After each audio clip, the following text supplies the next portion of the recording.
आज हम बात करने वाले हैं stop letting everything affect you by Daniel Chidiac book के बारे में। एक बार की बात है, एक छोटे से शहर में निखिल नाम का लड़का रहता था। निखिल बहुत ही संवेदनशील और सोचने वाला इंसान था। छोटी छोटी बातें उसके दिल को छू जाती थी। अगर किसी ने उसके काम की तारीफ की तो वो 7वें आसमान पर पहुंच जाता, लेकिन अगर किसी ने एक शब्द भी आलोचना कर दी तो वो कई दिनों तक उसी बात को सोच सोचकर परेशान रहता। उसे हमेशा लगता कि लोग उसके बारे में क्या सोचते हैं, वही उसकी पहचान है।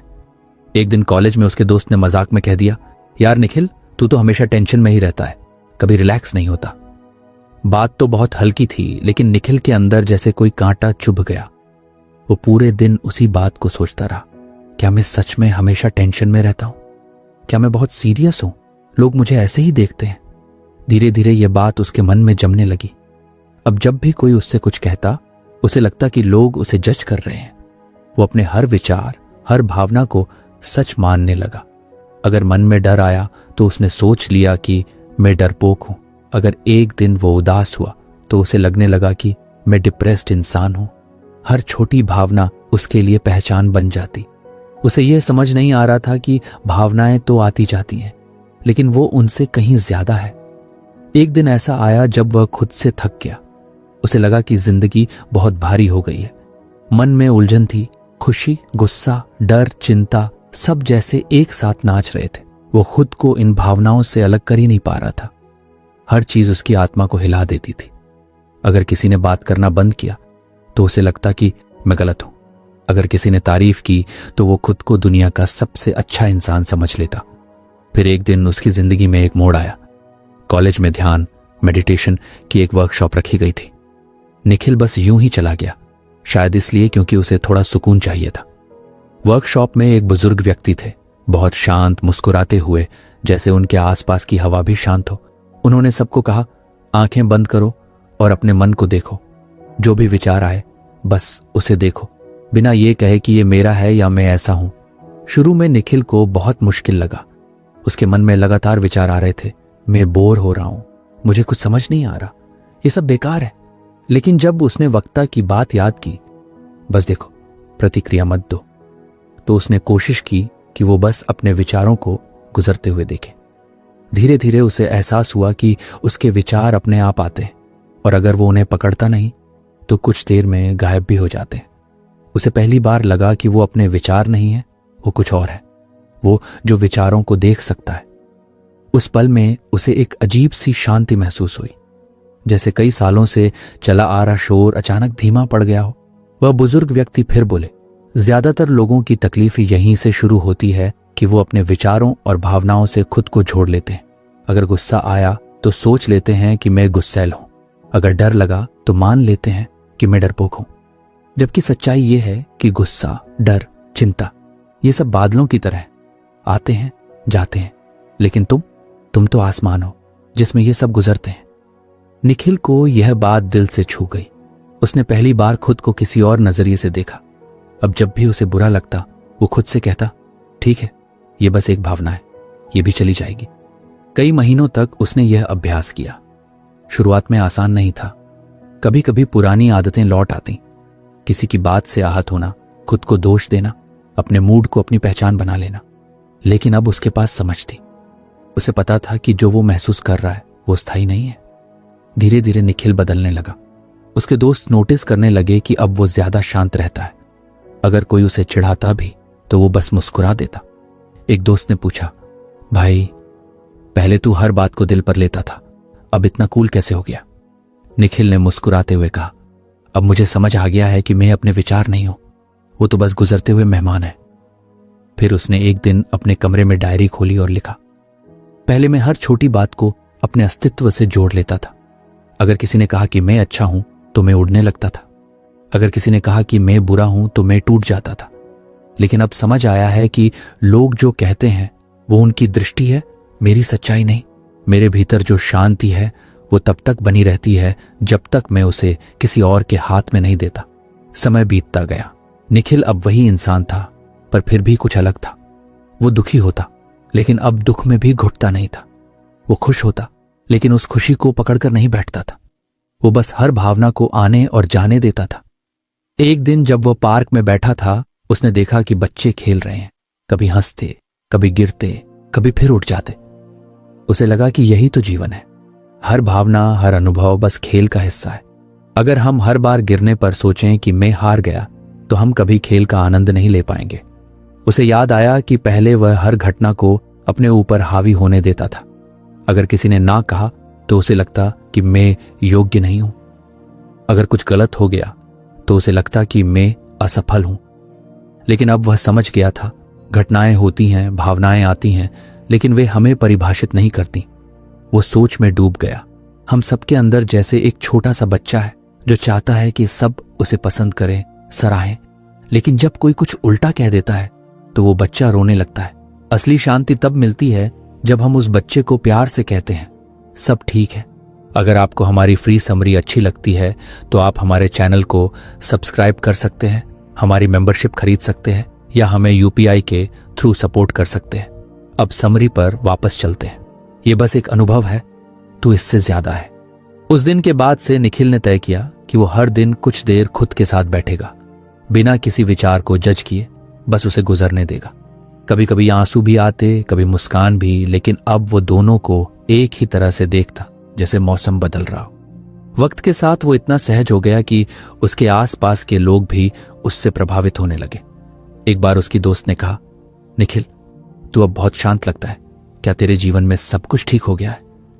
निखिल हंस पड़ा, नहीं, सब ठीक नहीं हुआ है, बस अब मैं सबको ठीक करने की कोशिश नहीं करता, जो है उसे स्वीकार कर लिया है। वो आगे बोला, पहले मैं हर भावना से भागता था। मुझे लगता था कि दुख बुरा है, डर कमजोरी है, लेकिन अब समझ में आया है कि भावनाएं दुश्मन नहीं है, वो तो बस संदेश है। कभी बताते हैं कि हमें ध्यान की जरूरत है, कभी कहते हैं कि अब कुछ बदलने का समय है, लेकिन अगर हम उन्हें अपनी पहचान बना लें तो हम खो जाते हैं। धीरे धीरे निखिल के अंदर गहराई से एक समझ बैठ गई। शांति का मतलब यह नहीं कि कुछ बुरा नहीं होगा, बल्कि यह कि जब कुछ भी हो तब भी भीतर का संतुलन बना रहे। वो अब भी इंसान था, कभी परेशान होता, कभी खुश, कभी उलझा हुआ, बट अब उसके अंदर एक गवाह था जो सब देख रहा था। वही गवाह उसका असली स्व था, वो जो विचारों, भावनाओं, हालातों से परे है। कई साल बाद जब निखिल ने इस पूरे सफर को पीछे मुड़कर देखा तो उसे एहसास हुआ कि असली समस्या कभी बाहर नहीं थी, न लोगों में, न घटनाओं में। असली जड़ तो यह थी कि वो हर चीज को अपना मान लेता था, हर विचार, हर भावना को पकड़ लेता था और कहता था, यह मैं हूं। लेकिन जैसे ही उसने सीखा छोड़ना, उसे शांति मिलने लगी। उसने अपने दिल में एक छोटी सी प्रार्थना की, हे जीवन, जब भी मैं खुद को भूल जाऊं, मुझे याद दिलाना कि मैं वह नहीं हूं जो सोचता हूं, मैं वह हूं जो देखता हूं। और उस दिन से उसकी जिंदगी बदल गई। बाहर की दुनिया वही रही, कभी आसान, कभी कठिन, बट भीतर एक स्थिरता थी, एक गहरी सच्ची शांति। क्योंकि अब निखिल जानता था, भावनाएं आती हैं और चली जाती हैं, लेकिन जो देखने वाला है वो हमेशा वैसा ही रहता है। और यही समझ हर भावनात्मक उलझन की जड़ को मिटा देती है। जब हम खुद को अपने विचारों से अलग देखना सीख लेते हैं, तब हम खुद से और इस जीवन से सच्चा रिश्ता बना पाते हैं। निखिल की यह कहानी हर उस इंसान की कहानी है जो अपने भीतर की शांति को खोज रहा है, और जवाब हमेशा एक ही होता है, तुम अपने विचार नहीं हो, तुम वह हो जो उन्हें देख रहा है। निखिल की जिंदगी अब पहले जैसी नहीं रही थी। उसने अपने विचारों से थोड़ा फासला बनाना सीख लिया था। अब वो पहले जैसा हर बात पर टूट जाने वाला लड़का नहीं था, मगर जैसे जैसे समय बीतने लगा उसे एक नई चीज समझ में आने लगी कि भले ही वो अपनी भावनाओं को पहचान लेता है, पर उसका मन अब भी बहुत चालाक था। वो हर बार नए नए तरीके ढूंढ लेता था उसे उलझाने के लिए। एक दिन की बात है, निखिल अपनी ऑफिस की मीटिंग में था। बॉस ने बस इतना कहा, निखिल, तुम्हारा प्रेजेंटेशन ठीक था, लेकिन थोड़ी और क्लैरिटी चाहिए। बात बहुत सामान्य थी, लेकिन जैसे ही मीटिंग खत्म हुई, निखिल का मन चालू हो गया। उसने सोचना शुरू कर दिया, क्या बॉस को मेरा काम पसंद नहीं आया? शायद उन्हें लगता है कि मैं उतना अच्छा नहीं हूं। शायद अगली बार वो किसी और को मौका देंगे। मन ने जैसे तूफान खड़ा कर दिया। वो ऑफिस से घर तक के पूरे रास्ते में यही सोचता रहा। हर मोड़ पर, हर सिग्नल पर उसका दिमाग नई नई कहानी बना रहा था। अगर मुझे अगला प्रोजेक्ट नहीं मिला तो? अगर मैं अपनी टीम में पीछे रह गया तो? अगर सब मुझे अयोग्य समझने लगे तो?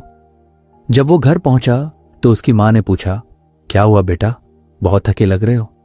निखिल ने बस कहा, कुछ नहीं मां, बस थोड़ा स्ट्रेस है। लेकिन अंदर वो जानता था कि असली स्ट्रेस किसी घटना से नहीं बल्कि उसके मन की कहानी से पैदा हो रहा है। रात को जब वो बिस्तर पर लेटा तो उसे वो बुजुर्ग ध्यान शिक्षक याद आए जिन्होंने कहा था, मन एक कहानीकार है, अगर उसे नियंत्रण न दो तो वो हर पल कहानी बनाएगा और तुम्हें उसमें मुख्य किरदार बना देगा, चाहे कहानी कितनी भी दुखद क्यों ना हो। निखिल ने आंखें बंद की और अपने मन को देखने लगा। उसे महसूस हुआ कि उसका दिमाग लगातार कुछ सोचने में लगा हुआ है। कोई रुकावट नहीं, बस विचारों की गाड़ी दौड़ती चली जा रही है। उसे लगा जैसे अंदर एक मशीन है जो लगातार कुछ ना कुछ हल ढूंढ रही है, इवन जब कोई असली समस्या नहीं होती तब भी। अगले दिन उसने अपने दोस्त नील से बात की। नील ध्यान और मनोविज्ञान में बहुत रुचि रखता था। निखिल ने कहा, यार मेरा मन कभी शांत नहीं रहता, कोई बात हो भी नहीं फिर भी वो कुछ ना कुछ सोचता रहता है, जैसे उसे खाली रहना ही मंजूर नहीं। नील मुस्कुराया और बोला, क्योंकि मन का काम ही यही है, वो हमेशा किसी समस्या की तलाश में रहता है। अगर उसे कोई समस्या नहीं मिले तो वो खुद बना लेता है। मतलब? निखिल ने हैरानी से पूछा। नील ने कहा, देख, जब तू जंगल में होता है और कोई खतरा दिखता है तो मन तुरंत एक्टिव हो जाता है, भागो, बचो। ये जरूरी है, ये तेरा सर्वाइवल मैकेनिज्म है। लेकिन अब जमाना बदल गया है, अब खतरे ज्यादातर मानसिक हैं, शारीरिक नहीं। अब मन असली खतरा न देखकर भी कल्पना में खतरे ढूंढने लगता है। अगर ऐसा हुआ तो, अगर वो सोच रहे हो तो, यही वजह है कि छोटे छोटे मुद्दे भी बड़े लगने लगते हैं। निखिल ने सिर हिलाया। बात समझ में आ रही थी, लेकिन उसे महसूस हो रहा था कि समझने से ज्यादा जरूरी है देखना, अनुभव करना। कुछ दिनों बाद ऑफिस में एक और स्थिति आई। उसकी टीम का एक प्रोजेक्ट समय पर पूरा नहीं हुआ। सब थोड़ा तनाव में थे। किसी ने कहा, निखिल, रिपोर्ट में कुछ गलती रह गई है। बस फिर क्या था, मन ने फिर से वही खेल शुरू किया। ये गलती मेरी वजह से हुई होगी, अब सब मुझे दोष देंगे, बॉस नाराज होंगे, मेरा करियर खत्म हो जाएगा। उसका शरीर बेचैन होने लगा, सांस तेज हो गई, दिल धड़कने लगा। लेकिन इस बार एक फर्क था। उसने अचानक खुद को रोका और मन के अंदर झांका। उसने सोचा, ठहरो, असल में हुआ क्या है? सिर्फ रिपोर्ट में एक गलती है, बाकी सब मैं कल्पना कर रहा हूं। जो डर मैं महसूस कर रहा हूं वो किसी असली घटना पर नहीं बल्कि मेरे दिमाग की बनाई कहानियों पर आधारित है। उसने गहरी सांस ली और अपने भीतर एक अजीब सी राहत महसूस की। उसे लगा जैसे कोई भारी बोझ अचानक उतर गया हो। उसने खुद से कहा, मन हमेशा समस्या ढूंढता रहेगा, लेकिन मुझे हर बार उसकी कहानी पर भरोसा नहीं करना। शाम को उसने पार्क में बैठकर बच्चों को खेलते देखा। वो सोचने लगा, बच्चे भी तो गिरते हैं, झगड़ते हैं, पर अगले ही पल फिर से खेल में लग जाते हैं, क्योंकि उनका मन बीती बातों को पकड़कर नहीं बैठता। पर हम बड़े लोग, हमारा मन तो हर बात को पकड़ लेता है, चबाता है और फिर उसे 10 गुना बड़ा बना देता है। उसने खुद पर हंसते हुए कहा, वाह मन, तू तो असली ड्रामा डायरेक्टर है। धीरे धीरे उसने यह आदत डालनी शुरू की कि जब भी मन चिंता करे वो खुद से पूछे, क्या यह सच में हो रहा है या मैं कल्पना कर रहा हूं? कई बार जवाब आता, हाँ, ये बस डर है, और तब वो मुस्कुरा देता। एक बार निखिल को ट्रेन में सफर करना पड़ा। ट्रेन थोड़ी लेट हो गई और उसके सामने बैठी एक महिला लगातार शिकायत कर रही थी, हमेशा यही होता है, ये देश कभी ठीक नहीं होगा, सब बेकार है। निखिल ने देखा कि वो महिला अपने मन की शिकायतों में खोई हुई थी। उसे लगा, हम सब ऐसे ही हैं, बाहर एक छोटी सी बात होती है और मन उसे लेकर पूरा नाटक बना देता है। उसने उसी पल महसूस किया कि असली समस्या कभी बाहर नहीं होती। बाहर की घटना तो बस एक चिंगारी होती है, आग तो मन खुद लगाता है। निखिल ने अपने अनुभवों को लिखना शुरू किया। उसकी डायरी में लिखा था, मन को समस्या चाहिए, जैसे मछली को पानी चाहिए। अगर समस्या न हो तो वो बोर हो जाता है और खुद ही कुछ बना लेता है। लेकिन जब हम उसे बस देख लेते हैं बिना उसके खेल में फंसे, तब वो धीरे धीरे शांत होने लगता है। कुछ समय बाद उसकी कंपनी ने एक नया प्रोजेक्ट शुरू किया और निखिल को टीम लीड बना दिया गया। ये उसके लिए बड़ा मौका था। शुरुआत के कुछ दिन बहुत अच्छे रहे, लेकिन फिर प्रोजेक्ट में अड़चनें आने लगी। कुछ टीम मेंबर्स समय पर काम नहीं दे रहे थे। निखिल फिर से बेचैन होने लगा। उस रात वो ऑफिस में अकेला बैठा था। बाहर अंधेरा था, कंप्यूटर स्क्रीन की रोशनी उसके चेहरे पर पड़ रही थी। मन अंदर से बड़बड़ा रहा था, सब कुछ गड़बड़ हो जाएगा, तू लीडर बनने लायक नहीं, सब तेरे कारण धीमे हैं। लेकिन अब निखिल पहले वाला नहीं था। उसने गहरी सांस ली और मन से कहा, ठीक है, तू अपनी कहानी सुनाता रहा, लेकिन मैं तेरे हर शब्द पर भरोसा नहीं करूंगा। फिर उसने खुद से सवाल किया, सच्चाई क्या है? सच्चाई यह थी कि प्रोजेक्ट में कुछ मुश्किलें थीं, लेकिन वो हल निकाली जा सकती थी। बाकी सब डर और अनुमान थे। वो थोड़ा मुस्कुराया, पानी पिया और शांत होकर बैठ गया। अचानक उसका मन हल्का महसूस करने लगा, जैसे कोई तूफान अपने आप थम गया हो।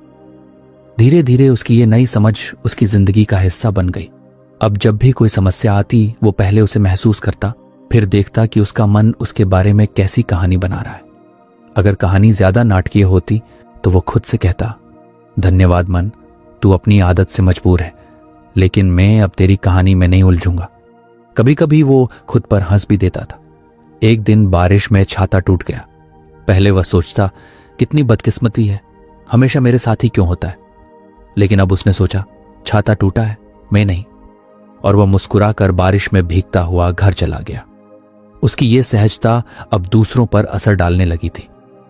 ऑफिस के लोग कहते, निखिल के साथ काम करने में मजा आता है, वो हमेशा शांत रहता है, चाहे स्थिति कैसी भी हो। एक दिन उसकी नई टीम की एक लड़की सिया उससे बोली, सर आप इतने शांत कैसे रहते हैं, कभी परेशान नहीं होते क्या? निखिल ने कहा, परेशान तो होता हूं, लेकिन अब समझ गया हूं कि मेरा मन जब कहानी सुनाता है तो मैं उसे बस देखने वाला बन जाता हूं, किरदार नहीं। सिया ने कहा, मतलब? निखिल मुस्कुराया, मतलब अगर मन कहे कि सब खराब हो गया तो मैं पूछता हूं, क्या सच में खराब हुआ है या बस तू डर रहा है? ज्यादातर बार जवाब होता है, बस डर है। तब मैं कहता हूं, ठीक है डर, तू अपना काम कर, मैं अपना। धीरे धीरे निखिल की यह सोच उसके पूरे जीवन में फैल गई। वो हर बात में अब सरलता ढूंढने लगा। उसे एहसास हुआ कि मन की प्रवृत्ति है उलझाना, लेकिन हमारी असली शक्ति है देखना। एक रविवार की सुबह वो अपने पुराने शिक्षक से मिलने गया, जिनसे उसने पहली बार ध्यान सीखा था। वो अब भी उसी शांति से बैठे थे। निखिल ने उनके पास जाकर कहा, गुरुजी, अब समझ आया कि मेरा मन कभी खाली नहीं रहना चाहता, वो हमेशा कोई ना कोई समस्या ढूंढता रहता है। शिक्षक मुस्कुराए, हाँ बेटा, मन की यही प्रकृति है। वो तुम्हें बचाने के लिए बना था, लेकिन अब वही तुम्हें थकाने लगा है।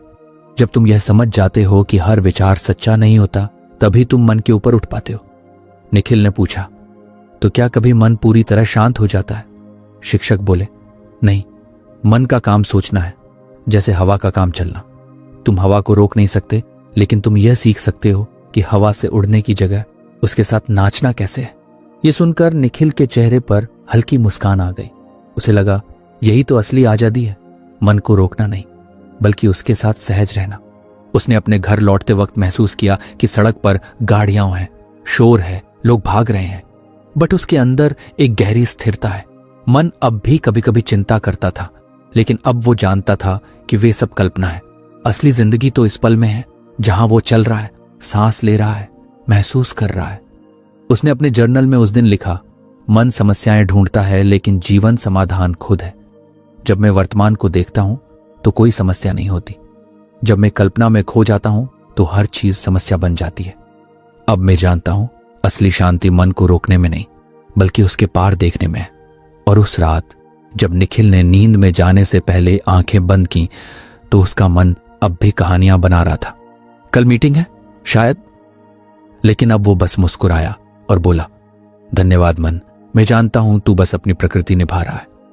और धीरे धीरे वह मुस्कुराहट के साथ नींद में खो गया, उस शांत एहसास के साथ कि मन की कहानियां कभी खत्म नहीं होंगी। पर अब वो उन्हें सुनकर परेशान नहीं होगा, क्योंकि अब उसे फर्क समझ में आ गया था, क्या असली है और क्या सिर्फ कल्पना। यही समझ उसका नया संतुलन बन गई, और यही समझ मन की प्रकृति को पहचानने का सबसे सुंदर रास्ता थी। निखिल की जिंदगी अब काफी स्थिर हो चुकी थी। उसने अपने विचारों को देखना सीख लिया था, अपने मन के खेल को समझ लिया था। वो अब ज्यादा शांत, जागरूक और संतुलित महसूस करता था। लेकिन जैसा कि जिंदगी हमेशा कुछ नया सिखाती है, इस बार भी उसने निखिल को एक और आईना दिखाया, उसकी अपनी आदतों का, जो वो सालों से अनजाने में दोहराता चला आ रहा था। एक दिन ऑफिस में नया प्रोजेक्ट शुरू हुआ। यह प्रोजेक्ट बहुत बड़ा था और सबकी निगाहें उसी पर थी। बॉस ने कहा, निखिल, इस बार पूरी टीम की जिम्मेदारी तुम्हारे कंधों पर है। निखिल खुश था, लेकिन उसके अंदर कहीं एक हल्की सी बेचैनी भी उठी। वो जानता था कि जब भी बड़ी जिम्मेदारी आती है उसका मन एक अजीब दबाव महसूस करता है। पहले कुछ दिनों तक सब ठीक चला, लेकिन जैसे जैसे डेडलाइन पास आने लगी निखिल का परफेक्शनिस्ट रूप सामने आने लगा। वो हर छोटी चीज में गलती ढूंढने लगा, रिपोर्ट की फॉन्ट साइज, मीटिंग के नोट्स की लाइनिंग, प्रेजेंटेशन के कलर तक। टीम के लोग कहने लगे, सर हम सब कोशिश कर रहे हैं लेकिन आप हर चीज को बार बार बदल देते हैं, काम कभी पूरा ही नहीं हो पाता। निखिल जानता था कि वो सबको परेशान कर रहा है, लेकिन अंदर से रुक नहीं पा रहा था। उसके मन में एक डर था, अगर कुछ भी गलत हुआ तो सब मेरे ऊपर आएगा, अगर मैं परफेक्ट नहीं रहा तो सब कहेंगे कि मैं नाकाम हूं। उस रात वो घर लौटा तो बहुत थका हुआ था। उसने दर्पण में खुद को देखा और अचानक उसे लगा कि वो अपने पुराने रूप में लौट रहा है, वही जो हर चीज को लेकर खुद को दोषी मानता था। उसने गहरी सांस ली और बैठ गया। उसे याद आया कि ध्यान शिक्षक ने एक बार कहा था, कभी कभी हमारे अंदर के डर इतने पुराने होते हैं कि हम उन्हें पहचान भी नहीं पाते। वो आदतों का रूप ले लेते हैं और हम सोचते हैं कि ये बस हमारा स्वभाव है। निखिल ने सोचना शुरू किया, क्या सच में मैं ऐसा ही हूं या ये कोई पैटर्न है जो मैं दोहरा रहा हूं। उसने अपनी डायरी खोली और लिखा, हर बार जब मैं कुछ बड़ा करने लगता हूं मेरे अंदर डर उठता है, डर की कहीं गलती ना हो जाए।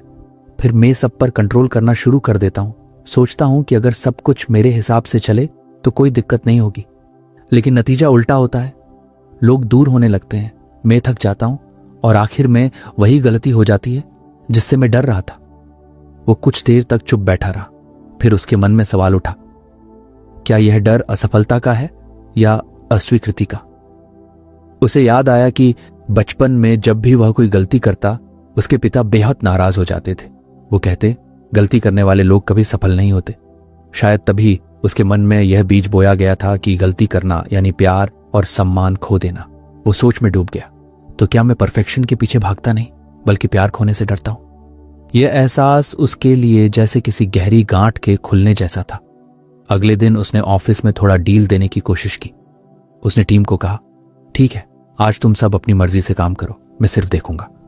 लेकिन अंदर से बेचैनी फिर उठी। उसका मन कह रहा था, अगर उन्होंने गलती कर दी तो, अगर प्रोजेक्ट बिगड़ गया तो। वो जानता था कि यह मन का पुराना पैटर्न बोल रहा है, कंट्रोल करो वरना नुकसान होगा।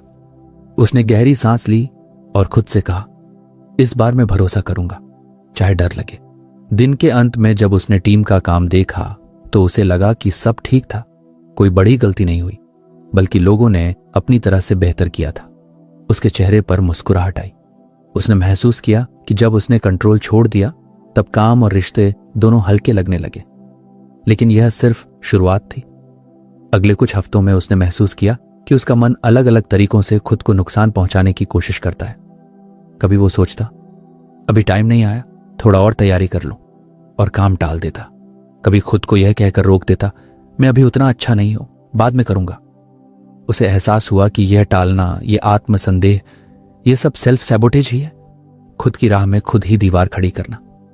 एक दिन सिया उसके पास आई और बोली, सर आपने वो नया प्रोजेक्ट आइडिया सबमिट क्यों नहीं किया? सबको लगा आप करेंगे। निखिल ने हिचकते हुए कहा, अभी परफेक्ट नहीं है, थोड़ा और काम करना है। सिया मुस्कुराई, सर कभी कभी परफेक्शन की चाह ही हमें आगे बढ़ने से रोकती है। उसके शब्द निखिल के दिल में उतर गए। उसे लगा कि सिया ने वही कहा जो वो खुद से छिपा रहा था। उस रात वो फिर अपने पुराने ध्यान शिक्षक से मिलने गया। उसने कहा, गुरुजी, मुझे लगता है मैं खुद अपनी राह रोकता हूं। हर बार जब कुछ अच्छा होने वाला होता है तो मैं डर जाता हूं या जरूरत से ज्यादा सोचने लगता हूं। शिक्षक ने धीरे से कहा, यह बहुत आम बात है बेटा। हम सबके अंदर एक हिस्सा होता है जो बदलाव से डरता है। वो चाहता है कि सब वैसा ही रहे जैसा अभी है, क्योंकि उसे पुराने दर्दों की आदत हो गई होती है। वो कहता है, अगर मैं कुछ बड़ा करूंगा तो फिर से चोट लगेगी।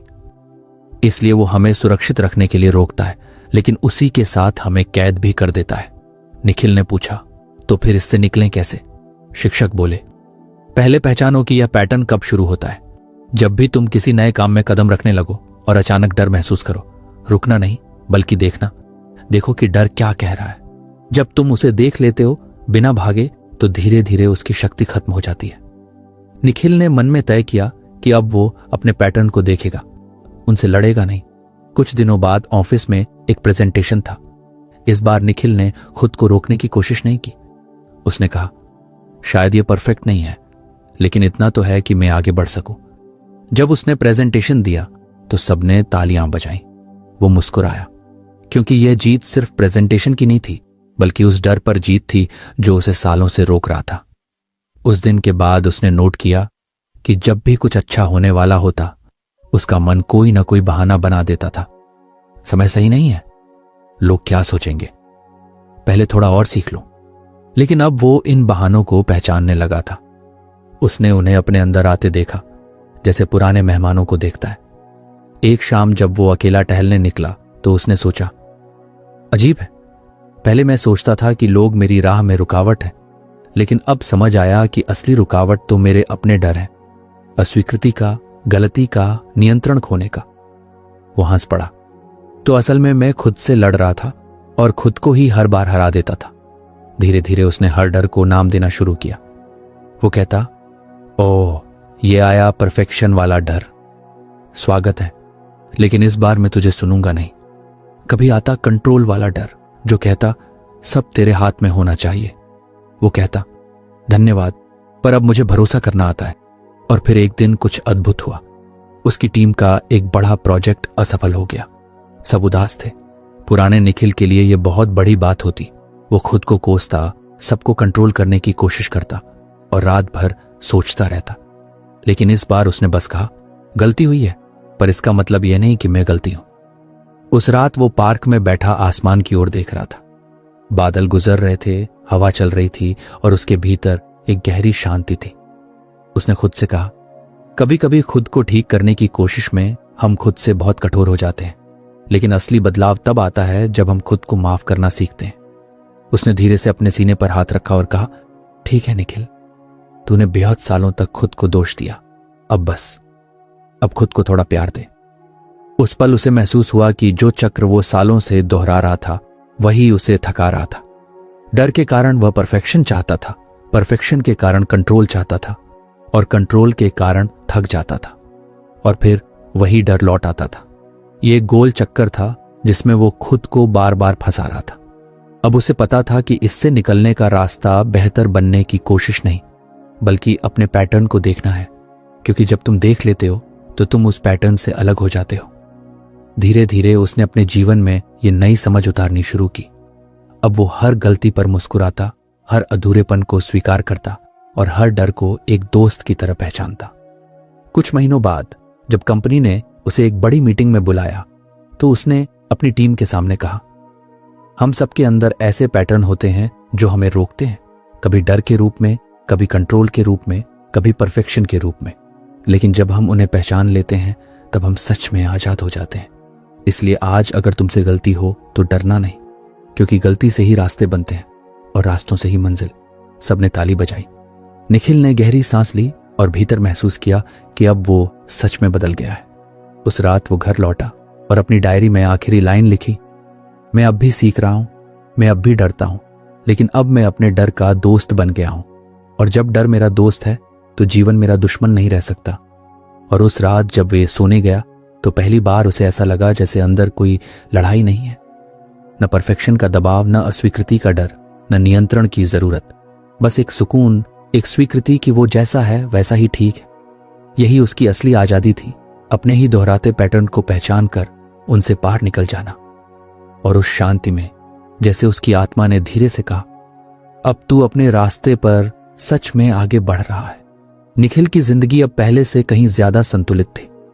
उसने अपने डर को पहचानना, अपने मन के खेल को समझना और अपने अंदर के दोहराए जाने वाले पैटर्न्स को धीरे धीरे ढीला करना सीख लिया था। पर उसके भीतर अब भी कुछ ऐसा था जो पूरी तरह शांत नहीं हुआ था, एक हल्की सी बेचैनी, जैसे किसी कमरे में धीमी आवाज में घड़ी टिक टिक कर रही हो। वो शांत दिखता था, पर कभी कभी मन में हलचल फिर भी उठती थी। एक दिन वो ऑफिस से लौट रहा था। रास्ते में ट्रैफिक बहुत था, गाड़ियां हॉर्न बजा रही थीं, लोग जल्दी में थे। निखिल के मन में अचानक गुस्सा उभर आया। हर दिन यही झंझट, कोई नियम नहीं, कोई धैर्य नहीं। लेकिन अगले ही पल उसके अंदर एक और आवाज उठी, रुको, देखो जरा, क्या सच में ये इतनी बड़ी बात है या सिर्फ तुम्हारा मन परेशान होना चाहता है? उसने गहरी सांस ली और देखा कि गुस्सा धीरे धीरे गायब होने लगा। उसे ऐसा लगा जैसे कोई तूफान उठा और फिर अपने आप थम गया। उस पल उसे एहसास हुआ कि ये जो देखने की शक्ति है यही तो असली आजादी है। उसने सोचा, जब मैं गुस्से को बस देखता हूं तो वो मुझ पर हावी नहीं होता, लेकिन जब मैं उसे अपना बना लेता हूं तब वो मुझे अपने साथ बहा ले जाता है। वो दिन उसके लिए एक नई समझ की शुरुआत थी।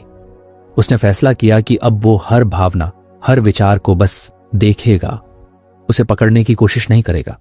कुछ दिनों बाद ऑफिस में एक मीटिंग के दौरान सीनियर मैनेजर ने उसके प्रोजेक्ट पर कुछ सख्त सवाल पूछे। पहले वाला निखिल होता तो तुरंत रक्षात्मक हो जाता या फिर अपने मन में सोचने लगता कि वो मुझे नीचा दिखाना चाहते हैं, लेकिन अब उसने खुद को शांत रखा। उसने देखा कि भीतर गुस्से की एक लहर उठी, फिर विचार आया, मुझे कुछ साबित करना है। उसने बस उस विचार को देखा जैसे कोई फिल्म देख रहा हो और फिर मुस्कुराकर जवाब दिया, सर आप सही कह रहे हैं, इस हिस्से में सुधार की जरूरत है। मीटिंग खत्म होने के बाद उसके कुछ साथी बोले, यार तू इतना शांत कैसे रह लेता है? मैं होता तो पलट कर बोल देता। निखिल ने हंसते हुए कहा, मैं बोलना चाहता था, लेकिन अब मुझे समझ आ गया है कि हर विचार पर अमल करना जरूरी नहीं होता। उस रात वह पार्क में टहल रहा था। हवा हल्की थी, आसमान में चांद चमक रहा था। उसने आंखें बंद की और अपने भीतर के विचारों को महसूस किया। कुछ विचार आ रहे थे, कल क्या होगा, लोग क्या सोचते हैं, मैं कहां जा रहा हूं। पहले वह इन विचारों में उलझ जाता था, लेकिन अब उसने बस उन्हें गुजरने दिया। उसने सोचा, ये विचार मेरे मेहमान हैं, मेरा घर नहीं। कुछ देर बाद उसके भीतर एक गहरी शांति उतरने लगी। उसे लगा जैसे वो खुद अपने मन को बाहर से देख रहा है, एक दर्शक बनकर, भागीदार नहीं। और यही अवेयरनेस, जागरूकता उसका सबसे बड़ा सहारा बनने लगी। धीरे धीरे निखिल ने यह अभ्यास अपनी रोजमर्रा की जिंदगी में उतार दिया। जब भी कोई कठिन परिस्थिति आती, वो रुक जाता और खुद से पूछता, क्या यह पल सच में उतना बड़ा है जितना मेरा मन बना रहा है? एक दिन उसकी मां बीमार पड़ गई। डॉक्टर ने कहा कि कुछ हफ्तों का इलाज लगेगा, लेकिन ठीक हो जाएंगे। निखिल को चिंता हुई, पर साथ ही उसने खुद को देखते हुए पाया, मैं चिंता क्यों कर रहा हूं? क्या इससे कुछ बदलेगा? नहीं, तो फिर मैं बस ये चिंता महसूस कर सकता हूं, उसे आने और जाने दे सकता हूं। वो मां के पास बैठा, उनका हाथ पकड़े, बिना कुछ कहे बस मौजूद रहा। उस मौन में उसे एहसास हुआ कि जब हम जागरूक रहते हैं तो हमारी उपस्थिति ही सुकून बन जाती है। कुछ दिनों बाद एक शाम जब मां ठीक हो रही थी, निखिल बालकनी में बैठा था। चाय की प्याली हाथ में थी और सामने बारिश गिर रही थी। हर बूंद जैसे किसी गहरे अर्थ की बात कर रही थी। उसे महसूस हुआ कि जिंदगी में पहले वो हर चीज को सुधारने की कोशिश करता था, मन, भावनाएं, रिश्ते, हालात। लेकिन अब उसे समझ आया कि सब कुछ सुधारने की जरूरत नहीं, बस देखने की जरूरत है। देखने में ही शांति है। उसी दौरान उसकी दोस्त सिया एक दिन परेशान होकर उसके पास आई। वो बोली, निखिल मैं कुछ समझ नहीं पा रही, ऑफिस में बहुत दबाव है, घर में भी झगड़े हैं और मैं हर समय बस सोचती रहती हूं कहीं कुछ गलत ना हो जाए। निखिल ने कहा, क्या तूने कभी अपने विचारों को देखा है? सिया बोली, देखा मतलब? निखिल ने मुस्कुराकर कहा, मतलब उन्हें ऐसे देख जैसे तू किसी और का ड्रामा देख रही हो। तेरे विचार भी किरदार हैं, डर, चिंता, शक, लेकिन तू वो नहीं है। तू तो वह है जो सबको देख रही है। सिया थोड़ी हैरान हुई, लेकिन ये कैसे करूं? निखिल ने कहा, जब अगली बार तुझे लगे कि कुछ गलत हो रहा है तो बस रुक जाना, गहरी सांस लेना और देखना कि तेरा मन क्या कहानी बना रहा है। फिर खुद से पूछना, क्या ये सच है या बस एक कल्पना? सिया ने धीरे से सिर हिलाया। कुछ दिनों बाद उसने निखिल को बताया, तू सही कहता है, मैं पहले हर भावना में बह जाती थी, अब बस देखती हूं, और सच कहूं अब उतना डर नहीं लगता। निखिल मुस्कुराया, क्योंकि उसे पता था यही जागरूकता की शक्ति है। ये कोई जादू नहीं, पर जब ये जागती है तो जीवन जादू जैसा लगने लगता है। वो अब अपने भीतर के हर भाव को ऐसे देखता जैसे कोई नदी देख रहा हो, कभी शांत, कभी उफनती, पर हमेशा बहती हुई। अब जब कोई गुस्सा आता, वो उसे रोकने की कोशिश नहीं करता। वो सोचता, ठीक है, तू आया है, बैठ जा थोड़ी देर, मैं तुझे देखता हूं। और कुछ देर में वो गुस्सा खुद ही चला जाता। धीरे धीरे उसे ये समझ आने लगी कि जो हम देखते हैं वो हम नहीं हैं। अगर मैं अपने विचारों को देख सकता हूं तो इसका मतलब मैं अपने विचार नहीं हूं। अगर मैं अपने डर को देख सकता हूं तो मैं डर नहीं हूं, मैं वह हूं जो इन सबको देख रहा है। यह समझ उसे ऐसी आजादी दे गई जो उसने पहले कभी महसूस नहीं की थी। अब उसे शांति किसी जगह में नहीं बल्कि अपने भीतर मिलने लगी थी। एक दिन ऑफिस में एक जूनियर गलती कर बैठा और पूरी टीम पर असर पड़ा। पहले वाला निखिल शायद उसे डांट देता या तुरंत खुद ठीक करने लग जाता, लेकिन इस बार उसने देखा कि उसके भीतर गुस्से की लहर उठ रही है, फिर अपराध बोध की, फिर बेचैनी की। उसने बस देखा। कुछ देर बाद सब भाव खुद ब खुद शांत हो गए। वो बस बोला, कोई बात नहीं, गलती हुई है, अगली बार ध्यान रखना। जूनियर ने हैरानी से पूछा, सर आप नाराज नहीं हुए? निखिल ने कहा, नाराजी आई थी पर मैंने उसे जाते हुए देख लिया। वो शाम को जब घर लौटा तो आईने में खुद को देखकर मुस्कुरा दिया। उसे लगा कि अब वो अपने मन के साथ एक दोस्त की तरह पेश आता है, न लड़ता है न भागता है, बस उसे समझता है। उसने अपनी डायरी में लिखा, जागरूकता का मतलब है खुद को याद रखना, चाहे मन कुछ भी सोच रहा हो।